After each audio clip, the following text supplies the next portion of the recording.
Good afternoon, everybody. Thank you for attending today's presentation on leadership strategies. Just a couple of reminders before we get going. Please keep your cameras and microphones off during the presentation to eliminate distraction.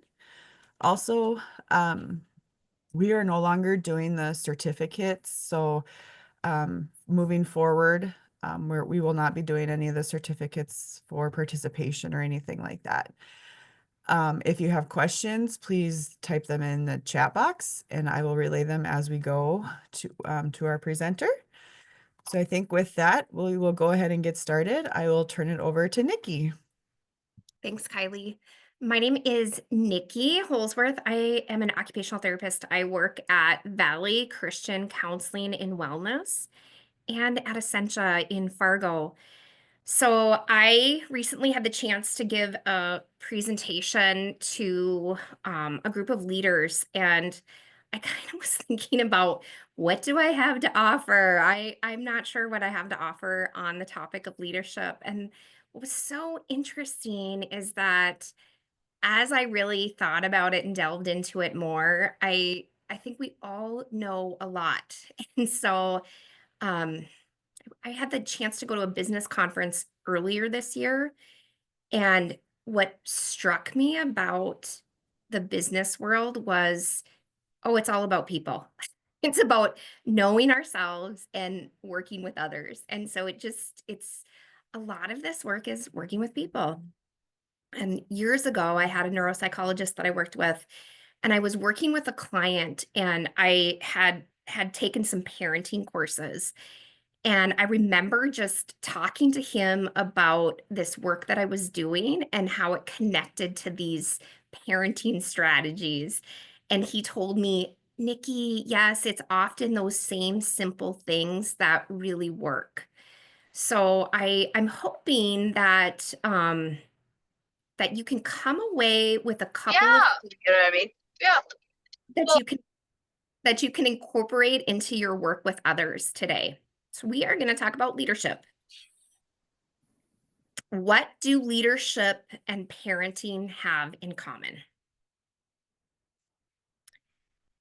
Parenting skills are leadership skills. And I, I really think about children are born into these relationships of love. They're born into families and they depend upon their parents for survival.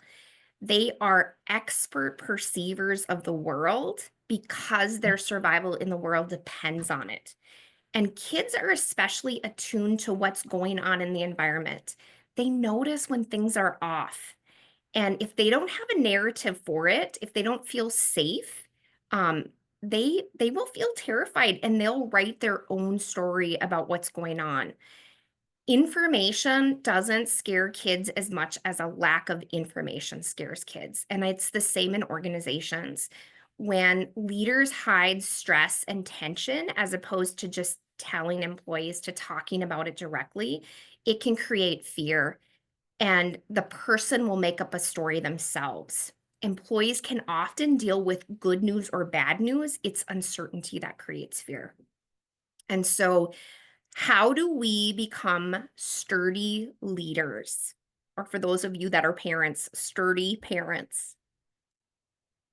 There are three styles of leadership, and I really love Becky Kennedy, and we're going to listen to her talk about these three styles of leadership. our hardest moments as a parent, like that's the word we need to be. We're often not. Me too. I'm reactive, I'm, avoidant, whatever, but I'm looking to be sturdy. So let me explain it with the pilot and then I'll back into parenting. So, right now, if you just picture being on a flight where it's super turbulent, right? And you're kind of freaking out as a passenger, there's kind of three different versions of a pilot who might come on. And I think this kind of is similar to three different versions of a parent. So you're kind of screaming, everyone's really nervous. Pilot one says something like, everyone stop screaming back there. You're making a big deal out of nothing. Stop freaking out because you're getting in my way of doing my job. I'm trying to focus. I know if I have that pilot, first of all, I'm thinking, wait, do you not even notice the turbulence? Because it feels pretty turbulent. And my freaking out is enough to make you freak out. ooh, like I now feel probably again less scared of the turbulence and more scared of the numbers. It's my pilot. Kind of pilot number one. Pilot number two, I think would be the opposite. We kind of open the cockpit door and be like, it's really turbulent. And like, does anyone know what to do? And do I have any pilots there who wants to take over? And they kind of abdicate their authority in that moment. And to me, pilot three, that sturdy pilot comes on and says, hey, I hear you screaming back there. I get it. It's turbulent and it's okay that you feel nervous. If you want to scream in this moment, scream away. I know what I'm doing. I know we're still going to land in Los Angeles. And I'm actually going to get off this kind of loudspeaker right now so I can go back to doing my job. I'll see you when we land. There's this combination. They validate what's going on for someone else, even though it's different from their own experience, and they embody their authority at the same time. If I bring that to parenting, let's picture a classic 2-year-old having a tantrum about, I don't know, not getting ice cream for breakfast, right? Something like that.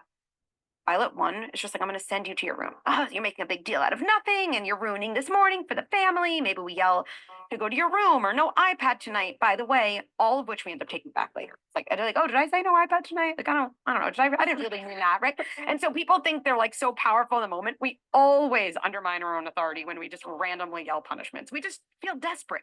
That's the truth. It's just desperate. Pilot two, like, oh, well, maybe we do ice cream for breakfast and I don't want you to get upset. And again, we almost make the child the parent because now they're the one in the driver's seat making decisions. We didn't change our mind about ice cream for breakfast because we wanted to be some cool, fun parent.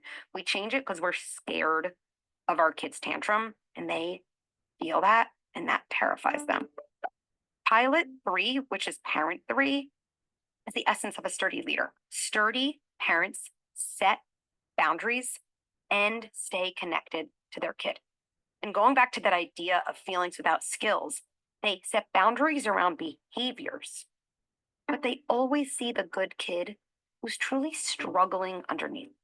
So that pilot and that parent in that situation would say, oh, you really want ice cream for breakfast. I get it. Ice cream's so yummy. And that's just not an option for breakfast. You can have whatever. You could have a waffle or a yogurt. Those are the only options. Now, to be clear, you say this, and I have to clarify this. No child, not my kids either, are going to look at you in that moment and be like, that was amazing parenting. That was amazing. And I'm going to calm down now. There is no round of applause. Okay. There is no immediately kind of calming down. Okay. And this is a little bit of a wash, rinse, repeat that we have to get used to get the result we all want, which are kids who can feel their feelings but are not overwhelmed by their feelings. My kid will then keep protesting. And then I do the same thing. I know nothing sounds good except for ice cream. I get it. And if you have a kid like my kid, they're going to lunge for the freezer. So my back's already going to be against the freezer. So I don't have to pull them off because I know my kid is going to do that. And I'm just going to say, I'm not going to let you open that. Look, eating breakfast, totally on you. I can't make you eat. If you don't want to eat, you don't want to eat. That's fine. But ice cream is not an option. Our hardest. So sturdy leaders, whether it's a family system, an organizational system, they both need sturdy leaders. We need to know someone's in charge. How do we set up these conditions for success? How do we grow in our own sense of authority as a leader? And how do we stay connected and see the good inside of people? I think that's a really key piece. Good leadership is wanting those around you to grow, to build confidence in themselves and their work. It is about growth. And I love that as a focus, to focus on what helps growth. So what can get in the way is it can be about being right instead of being in relationship. And so when we look at that and we really focus on staying in relationship versus being right, that can help us. When we prioritize being connected over being right, we can start working together against a problem instead of seeing each other as the problem. And that again is Dr. Becky Kennedy. She has a parenting platform called Good Inside. I don't know how many of you know of that, but she has some really wise things to say. This is another technique that I have found so helpful over the years is a problem-solving format. There are so many ways to solve problems. In fact, I really think there are as many ways to solve problems as there are people. And so how can we facilitate working through things? And I think what I see when sometimes people will go so fast that they can't even identify what the problem is. Other times I will have people that they can identify the problem, but they're stuck on just one solution. They can only come up with one thing. And so formal problem solving is really slowing down to take time to identify what is the problem. And then what are some options? What are some things that I can do? And identifying at least 3 options. And I think this is really important because it helps with our flexibility. Um, and then going a little bit deeper and what are the pros and the cons or the advantages and disadvantages of each of those 3 solutions. And I think taking into account emotions can also really help because sometimes we will really pick something not because it's the most logical solution, but because our emotions are leading us to that. So we need to just be aware of what our emotions are in front of it. And then you choose one and you try it out. How did that work? And if it didn't work out, then try another solution. And so this would be an example. And I kind of tailored this to a business, but I use this all the time. I had a client today who came in who was really overwhelmed. And that's what we started off with. Like, what is the problem? What's at the root of this feeling overwhelmed? And then she took time to really come up with what are some of her options and what are the advantages and disadvantages of each of those options. I think the more that people, a way that I think about this is really people closest to the source of the problem are the best one to solve it. And so the more that people are looking at their challenge and really delving deeper into it and what can they do, they have more agency. And when we have agency, I think we have more of a sense of ourselves that we can do something in front of the challenge that's in front of us. So what if the person in front of me says something extreme? Um, this definitely can happen in communication. I I think internally to really go, "Oh, isn't that interesting?" And sometimes I'll even, I'll think, "What story are they telling themselves?" Um, but externally saying, "Tell me more." Really trying to draw out more of what is going on. What do you mean? Something must have happened today. Tell me more about that. And again, there's often a story that we tell ourselves. Don't take the bait of emotion. Take a deep breath. Tell me more about that. Okay. What if they aren't calm? I find it really hard to stay calm when other people aren't calm, but also it's something that you can practice. And I used to work in a setting where you would often have people that were more dysregulated. And I really learned to work on my calm throughout the day. Um, but and I love a good deep breath for staying calm. I think some of you who tuned in before to when I talked about stress, I love that physiological sigh, which is it's 2 breaths in and 1 long breath out. So it's a good breath in through the nose, a little bit more, and then a long breath out through the mouth. And you can do that pretty easily. It doesn't have to be as obvious as what I was doing. But I think breathing is such a helpful thing for helping us stay in that place. Um, it's hard to stay calm because we tell ourselves stories about what the behavior means about the person or the type of leader that we are. And I think it's important to just really tell yourself, nothing is wrong with me. Nothing is wrong with them. No one's on fire. I can cope with this. And finding calm really comes from accessing goodness and reminding yourself of your capability. I've got this.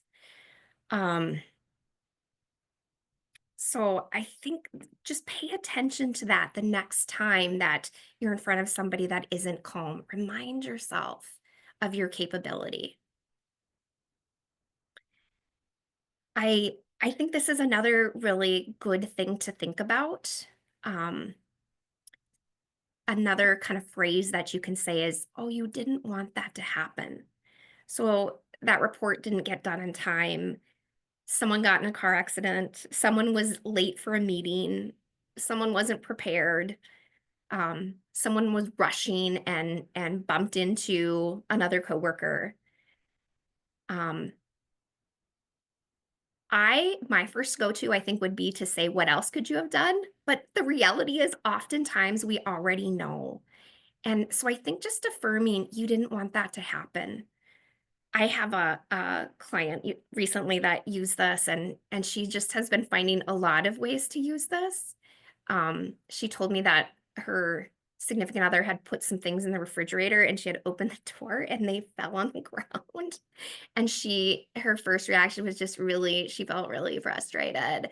And then, she thought of this, oh, you didn't want that to happen. And it really helped her because she was like, he really didn't want that to happen.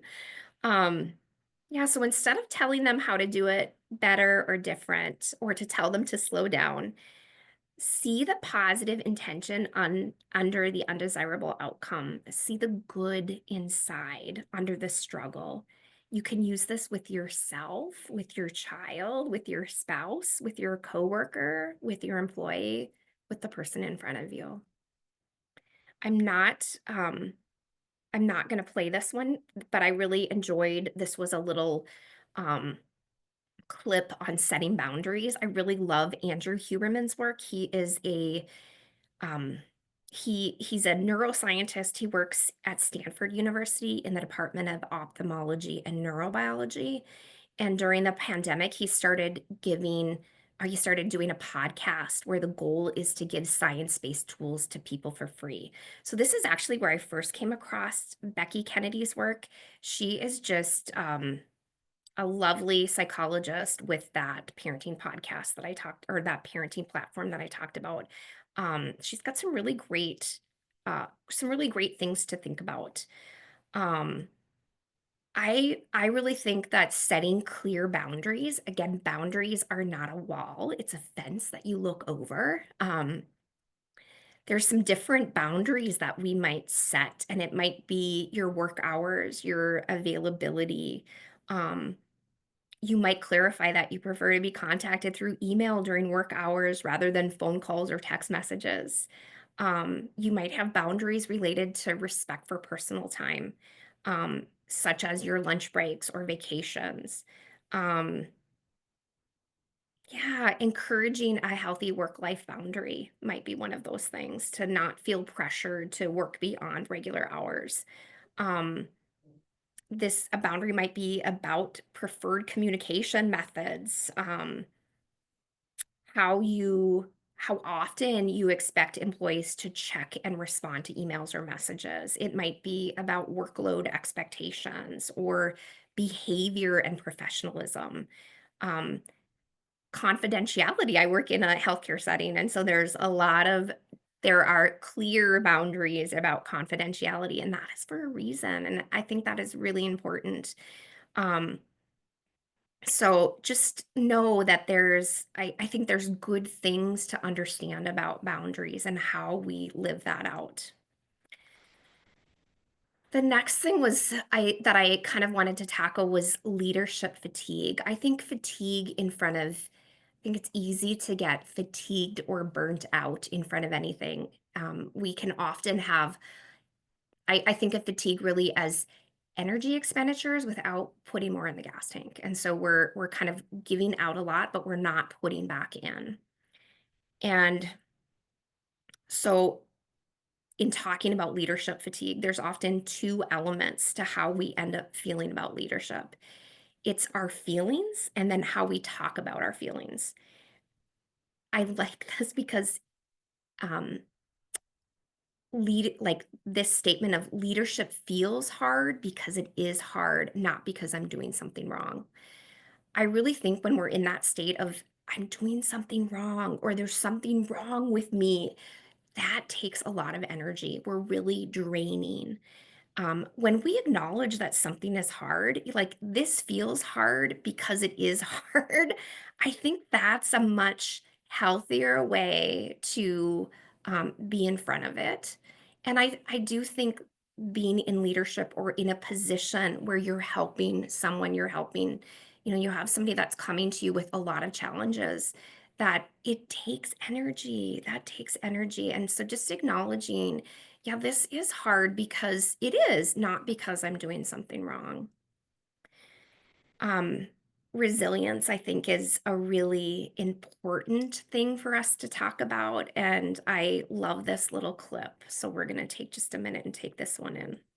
Actually, that's a good question. What does resilience feel like? I think the word resilience has a positive connotation, but when you're being resilient, it definitely does not feel positive. I think that's so beautiful. Being resilient doesn't feel resilient at all. It feels so messy. Another way of thinking about it is we also have not knowing and knowing. The space between not knowing something and knowing something is really painful, especially if you've fashioned yourself to be someone who's academically talented, because then it almost feels like your academic success or your identity as a smart person is tied to knowing. When you're in the space of that, it's really easy to want to exit something.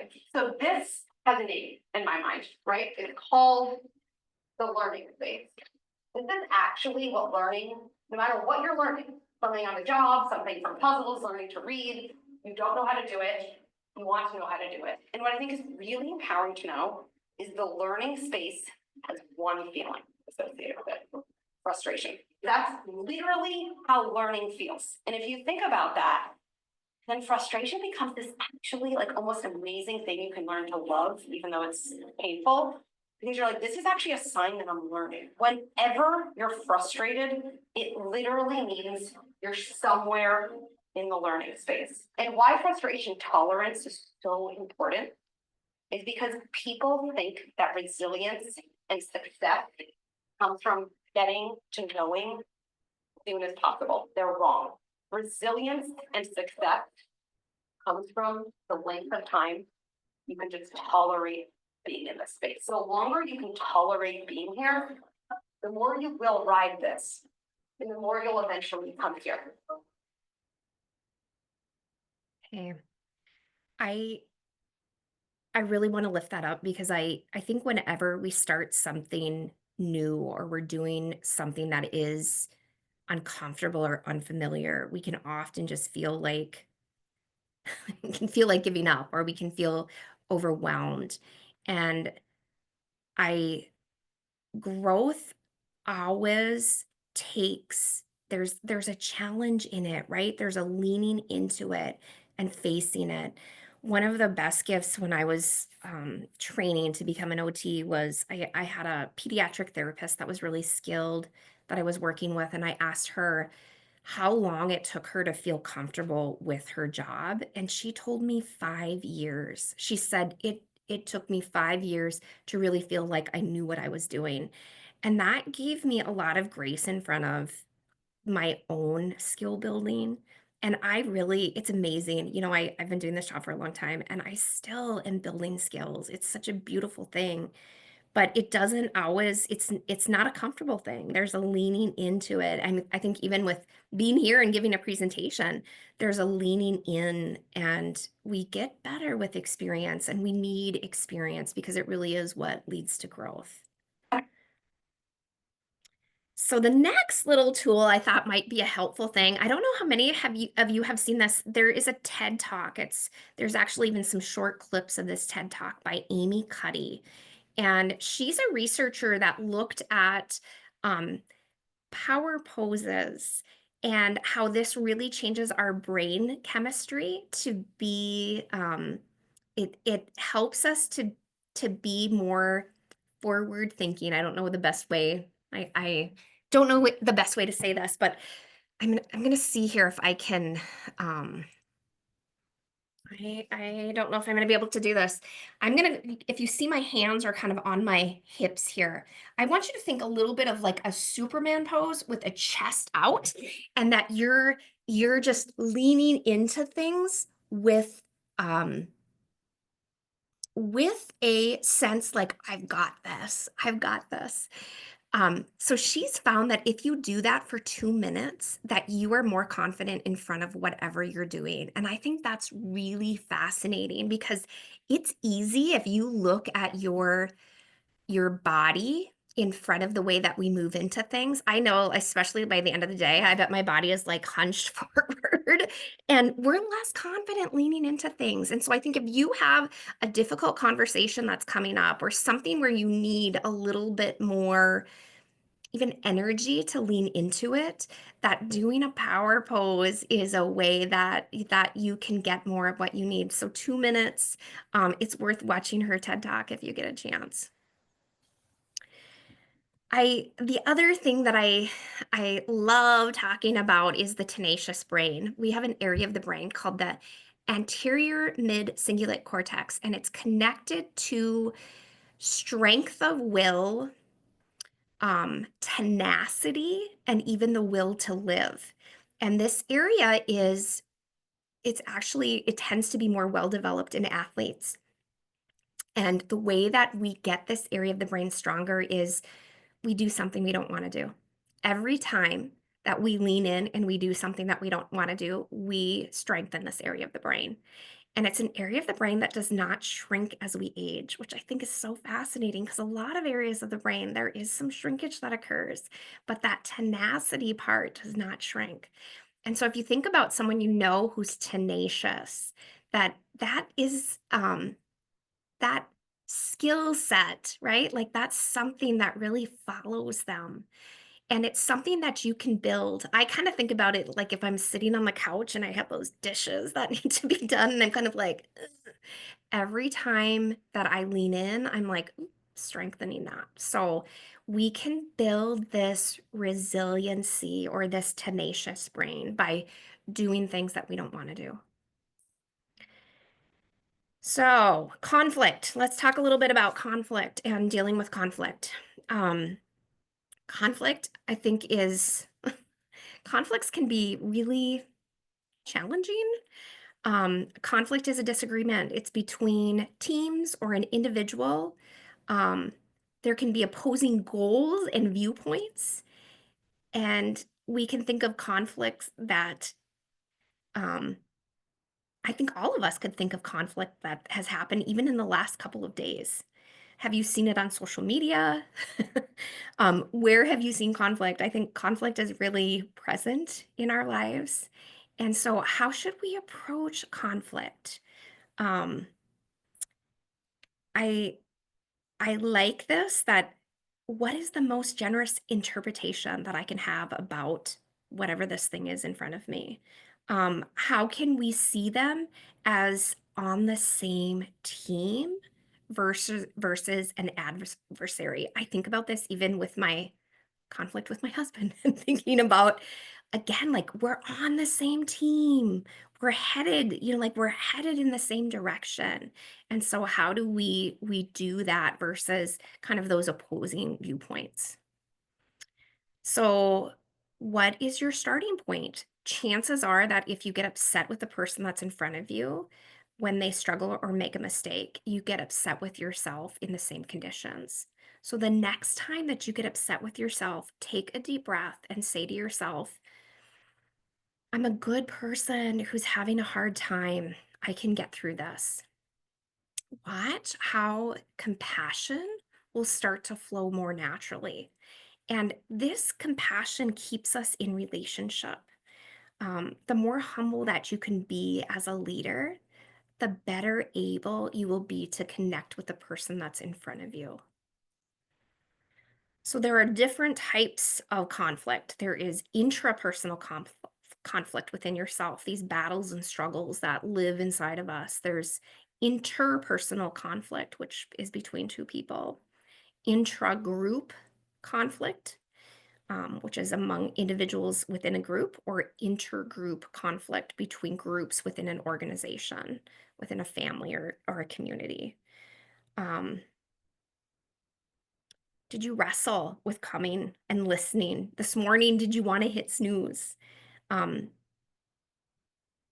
did you have conflict with your spouse? Um, I I think there's so many different ways that this impacts us.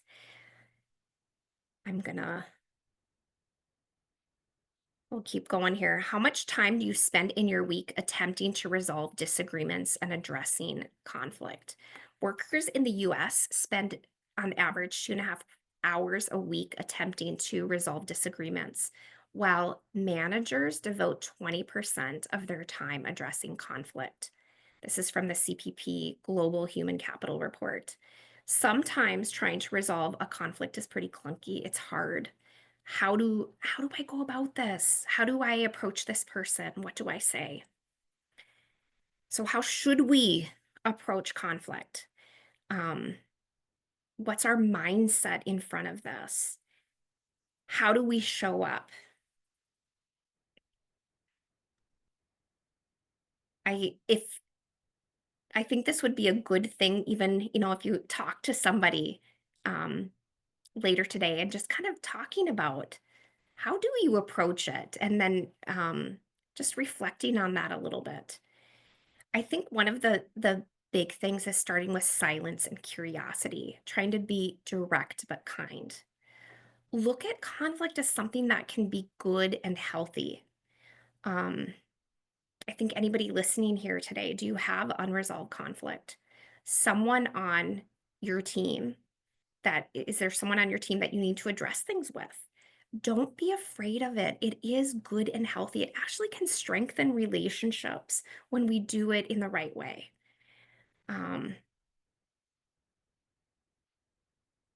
So what is the way that we can approach it? It's with love. And I really think about at even with my own actions, am I starting from a place of love, or am I starting from a place of power? And I think whenever we start with power or control, that has a particular outcome. And I think when we start with love, like wanting the good of the person in front of us, that looks different.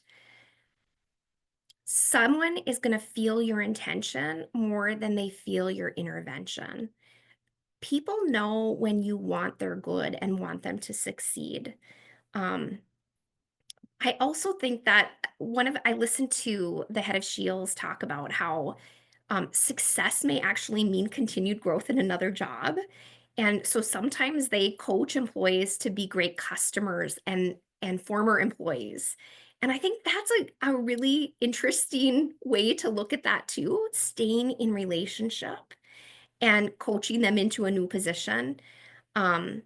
Or we can kind of take on that I need power. I need to control you to get the outcome I want. And that definitely has a different outcome. So there's common approaches to conflict.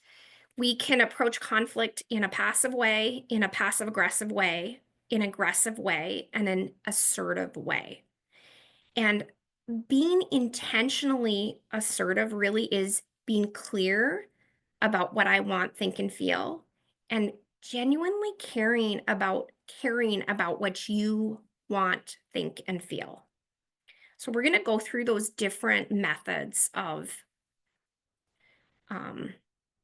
conflict. So a passive approach, this kind of goes through the actions, the mindset, and the goals. And you can kind of see on the right side of the screen, they have two: sociability, you win, and dominance, I win.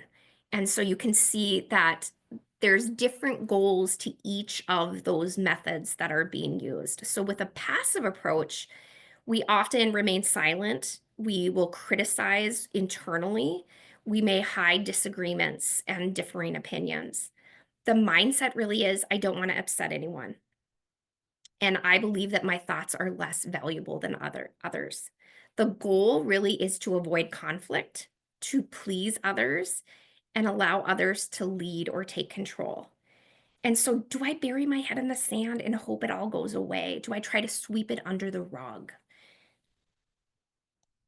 A passive aggressive approach, we may deny responsibility. It's more of the water cooler talk. We may withhold information, and the mindset that it's not my issue. I'm not to blame for my actions. The goal really is to avoid responsibility, to undermine others, and to get back at others.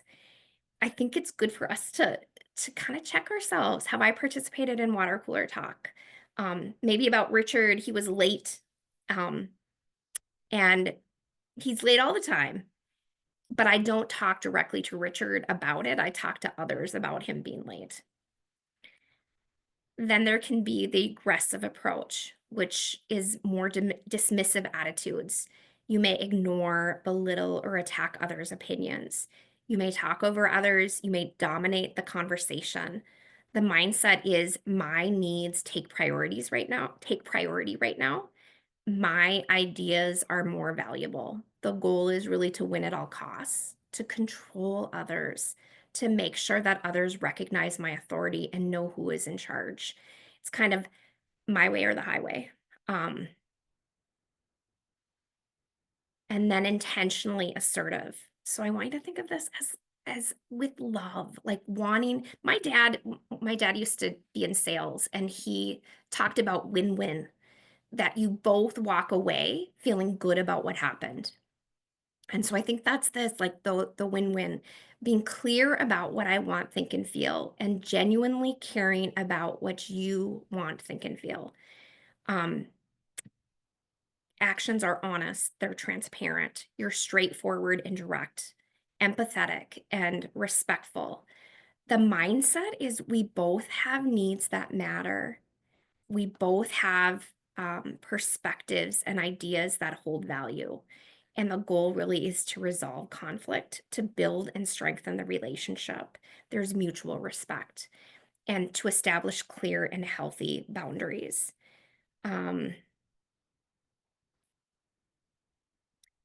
One of the things is when you are this way, when you go about things this way, it does help to build and strengthen relationships and respect. It can also help to reduce anxiety. Practicing assertiveness can reduce anxiety and stress associated with feeling unheard or misrepresented.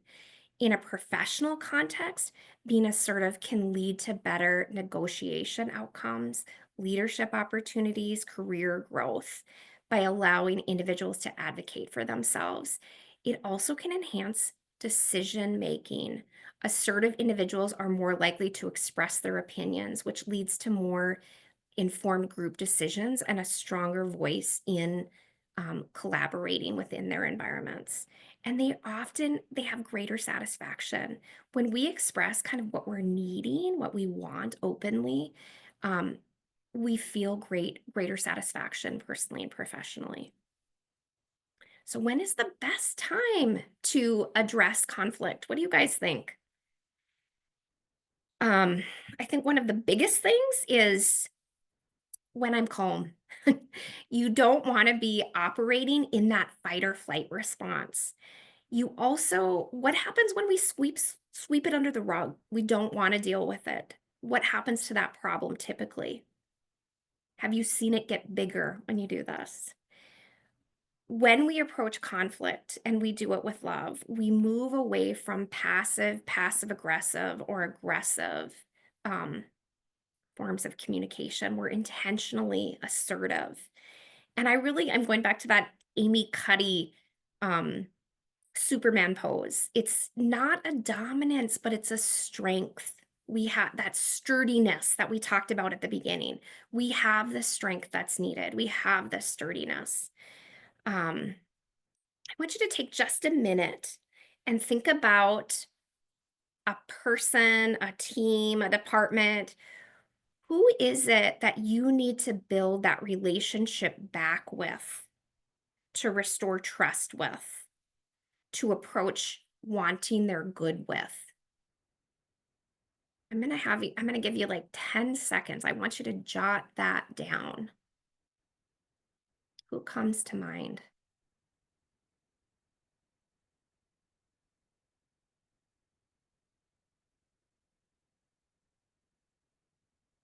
Hey.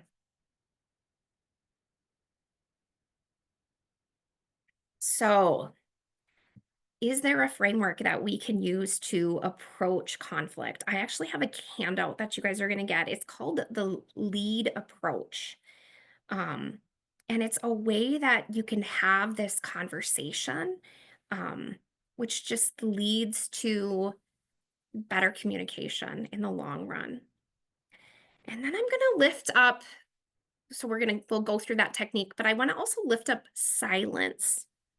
Having some silence in front of things. I really think when I think about communication, when I think about anything that's relationship wise, we live in a really noisy world. We have a lot going on in front of us oftentimes.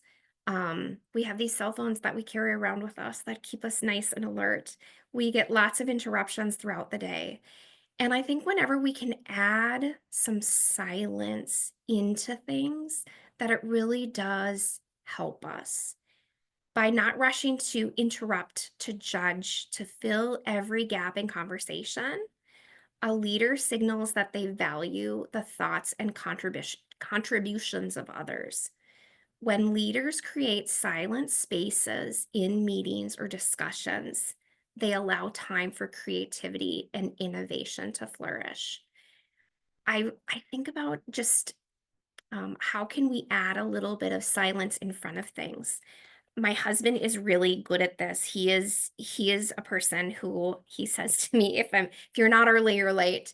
And he shows up early to things. And so of course, then when I'm with him, I show up early. And I don't always do this in a way that I can get running late. And so I just so appreciate having that extra time in front of things, that time to prepare your mind, time to kind of get ready for what you're in front of. And so just think about adding in a little bit of silence. So, tips and takeaways. Conflict's not going to go away. What's the best way to approach it? With love. Be careful for traps, passive aggressive, aggressive, and passive. When's the best time to address it? Whenever we can. We want it to be urgent. We're not going to sweep it under the rug, but we want to be calm in front of it. Kind of start with what is your starting point? You really want to stay within relationship, work together to solve the problem versus seeing each other as the problem. And again, leadership feels hard because it is hard, not because I'm doing something wrong. Okay, so I'm going to stop sharing here for a second and see if I can share the other screen. Okay. Kylie, I didn't practice this. Let's see here. Here's my share button. Okay, this is going to take me a second. So you guys are all going to get a copy of this lead handout. Oops. And there's my Zoom. Okay.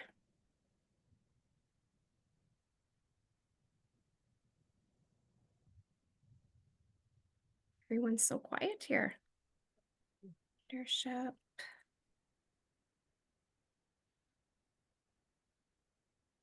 Oh.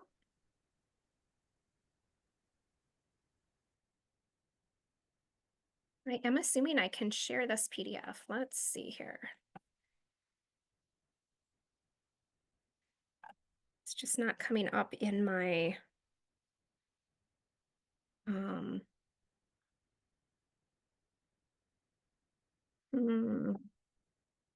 Okay, I'm going to do this just a little bit different way.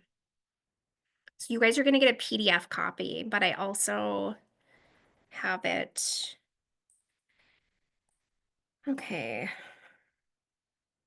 I have it as a PowerPoint as well. So let's.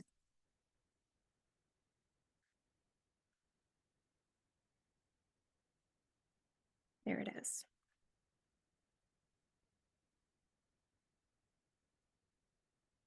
Okay. Not showing up. Oh, there, it just showed up now. Okay. And then I'm going to just hit from the beginning here. Okay. So you guys can see this okay? Yes. Okay. So this just kind of goes through the initiator and the receiver. So the initiator obviously is the person who wants to have the conversation, and the receiver is the person that's listening, that's taking it in. So you're going to see as they just going through this process. This was provided by Matt Skoy. He did a presentation on staying grounded, navigating conflict with authenticity. He's a director for leadership and talent development at the Agency Leadership Coaching and Executive Search Firm. So again, those common approaches to conflict. I'm going to skip through these.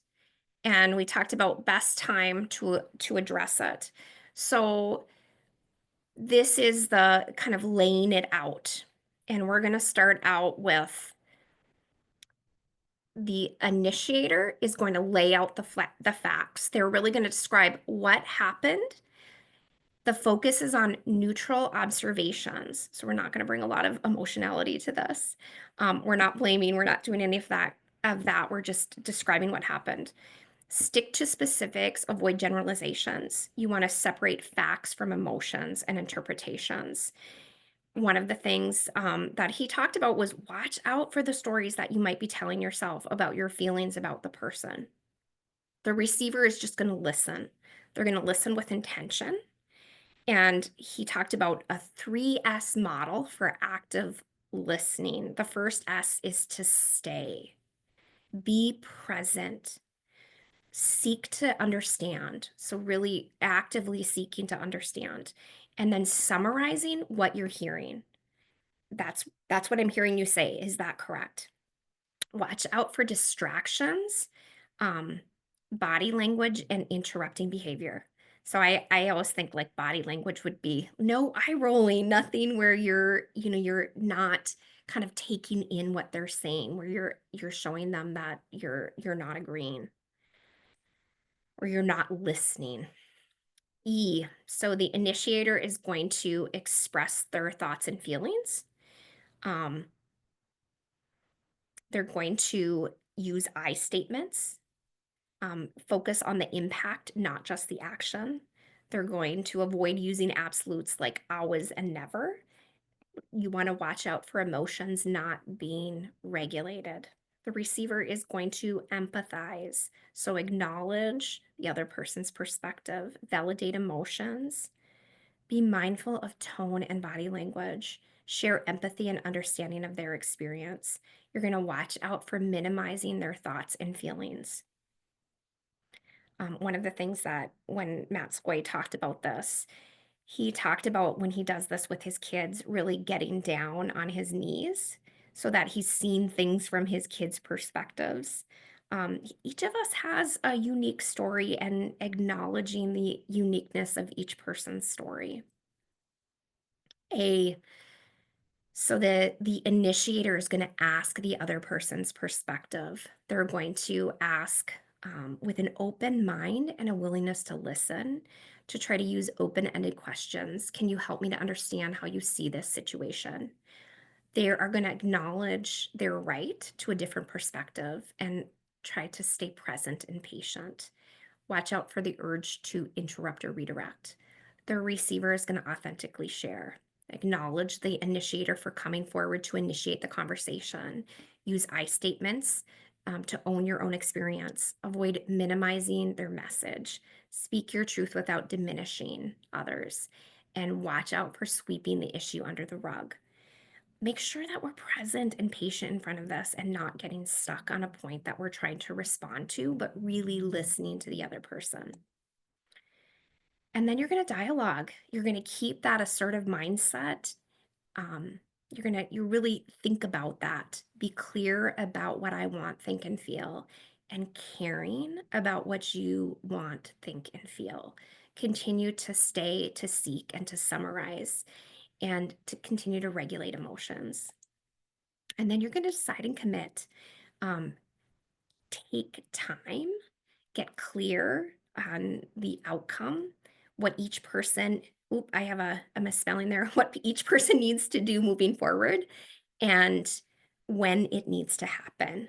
So how many times have you been in a situation where the conflict conversation, you have the conversation and then you walk away thinking that you were both on the same page, and you soon find out that you're not?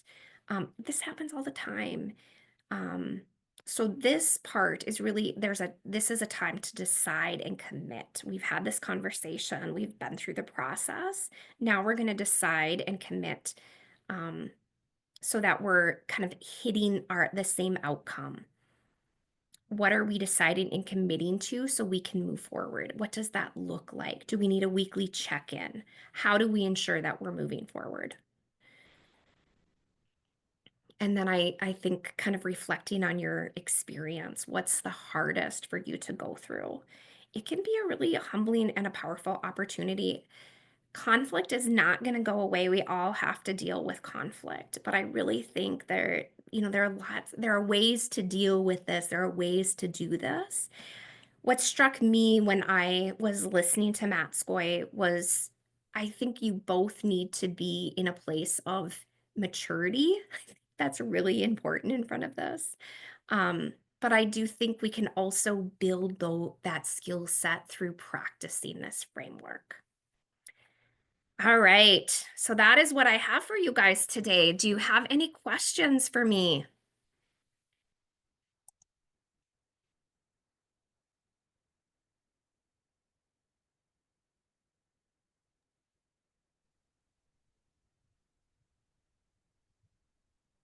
Don't see any in the chat unless someone is typing right now. You can also come off mute now if you would like to ask your question instead of type it.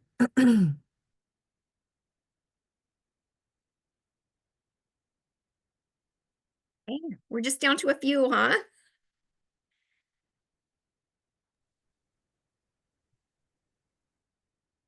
All right. Well, thank you guys for listening, for being here for this.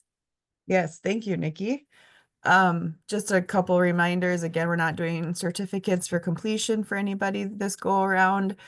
Nikki will also be presenting again in a few weeks, actually. So we'll see her again. And then check your emails. Those slides should have been emailed out to you. So you should have the PowerPoint and then the PDF that Nikki was referring to. So thank you again for attending today's session, and thank you, Nikki, for taking time out to present. Thank you. You guys have a great day. Thank you. You too. Yep. Bye.